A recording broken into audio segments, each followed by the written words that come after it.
सकाळीच आमच्या इकडे जोरात पावसाची सुरुवात झाली. खूप जोरात पाऊस येत होता.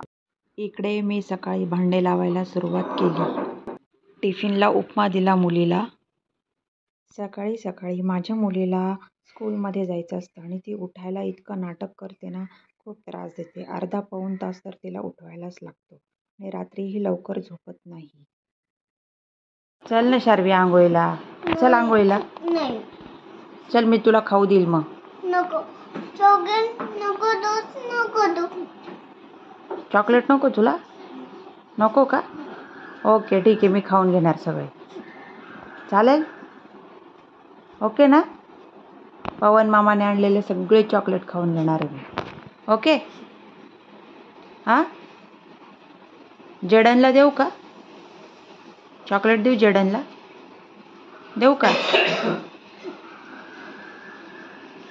सकाळी सकाळी माझ्या मुलीची आणि माझी आंघोळ झाली आहे आणि मी तिची स्कूलची बॅग भरत आहे. टिफिन बॉक्स, पाण्याची बॉटल ठेवत आहे. ती मला त्रास देते आणि सांगते की मला मम्मा बॅग दे, मी माझ्या हाताने सगळं ठेवते. 9:15चा टायमिंग होऊन गेला आणि व्हॅनचा आवाज येत आहे, आलेली आहे. ती सकाळी सकाळी ब्रेकफास्ट काहीच करत नाही. मी तिला सांगते तू दूध पिऊन घे लवकर, तर तिला मोबाईल पाहिजे सकाळी सकाळी.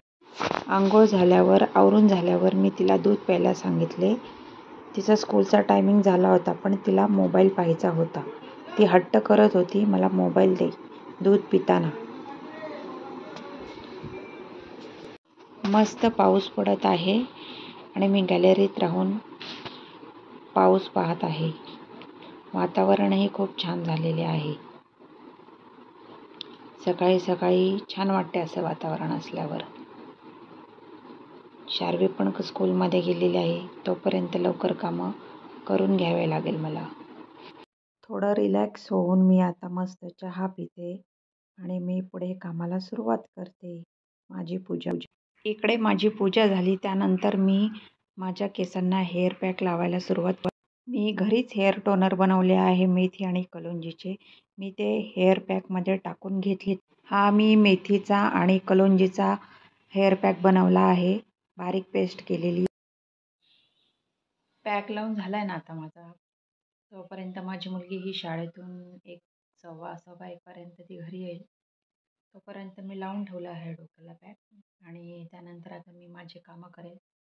माझे आता टायमिंग झाला आहे 11 वाजले. 11 वाजले. मग तोपर्यंत माझे 2 तासामध्ये कामं होऊन जातील थोडेफार. ती यायच्या अगोदर मी हेअर वॉश करून घेईल. मी इथे आवळा आणि बीटरूट याची पेस्ट करून ठेवली आहे फ्रीजमध्ये आणि ते मी पाण्यामध्ये टाकून पिते. 7 ते 8 दिवस झाले.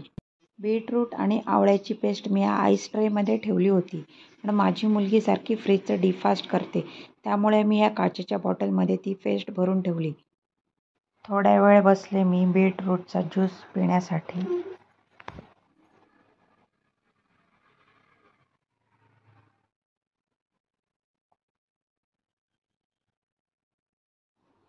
पॅक 1-2 तास ठेवल्यानंतर मी मस्त हेअर वॉश केला आणि केसही खूप छान झाले. तोपर्यंत माझी मुलगीही आली स्कूलमधून.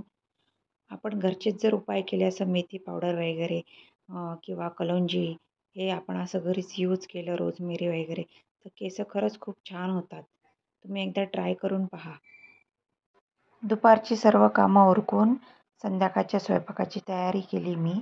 त्यामध्ये आलं, लसूण, कांदा सगळं वाटण तयार करून भाजी फोडणीसाठी तयारी केली. कढईमध्ये तेल टाकल्यानंतर मी वाटलेला मसाला कढईमध्ये टाकून तो छान परतवू दिला. तो परतवत असताना त्याच्यामध्ये बेसिक मसाले आपले रोजचे, म्हणजे तिखट, मिरची पावडर, गरम मसाला, हळद, धणा पावडर, हे सगळे टाकून घेतले आणि ते टाकून झाल्यानंतर थोडासा मसाला लाल होऊन दिला. मध्ये मध्ये थोडासा मसाला हलवतही राहिले, कारण की तो खाली लागू नये म्हणून. त्याला छान कलर येऊ द्यायचा. मसाला चांगला लाल झाल्यावर कुकरमध्ये बॉईल केलेला राजमा त्यामध्ये टाकून घेतला आणि छान थोडंसं हलवून घेतलं. हलवून भाजीमध्ये थोडे पाणी टाकून त्यानंतर थोडी वरून कोथिंबीर टाकू.